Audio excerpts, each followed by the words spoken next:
A lot of options, a lot of different formations, alignments, things like that you can do.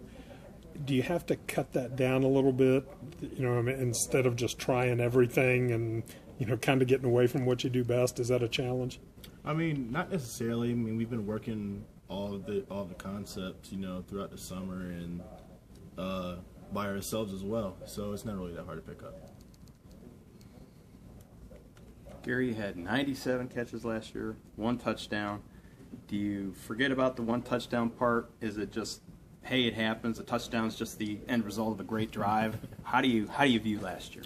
I mean, last year, was a great season. That's just how the ball rolls sometimes. But next year, definitely looking for more ways to get in the end zone. Was that a frustration for you, or just honestly, it happened? That's just how it happens sometimes. What do you feel like you need to do in order to get into the end zone more? Just have that a little bit more drive to get in there. So, is it drive or is it just luck sometimes? It's definitely not luck, but I think it's more of from a scheme standpoint, just being able to put myself in a better position to score. But 97 catches, that's an awful lot, man. Yeah, it certainly is. And, we all have roles as well, so that plays a big part. Gary, your presence as a student-athlete representative on the NCAA committee for football competition, how do you view that, the importance of that? I mean, you're only one of 3 guys. And are there specific issues or things you want to make sure get heard by that committee? I mean, there's a variety.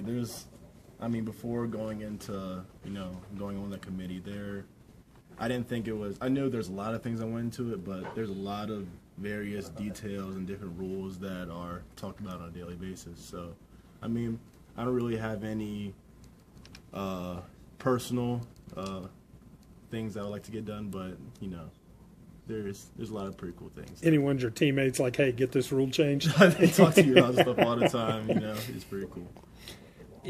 Has that been good for you? Does that give you a different view of, maybe the NCAA and the way they look at the game versus the way you guys look at the game? Oh, it definitely does, because there are a lot of very specific points within each, detail of the NCAA as far as recruiting and just different areas like that.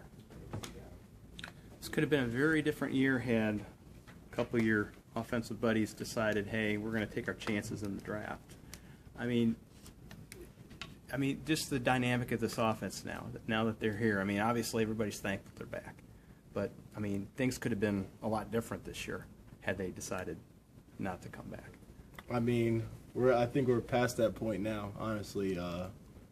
We've moved on from that point, and right now we're just focused on beating Tennessee.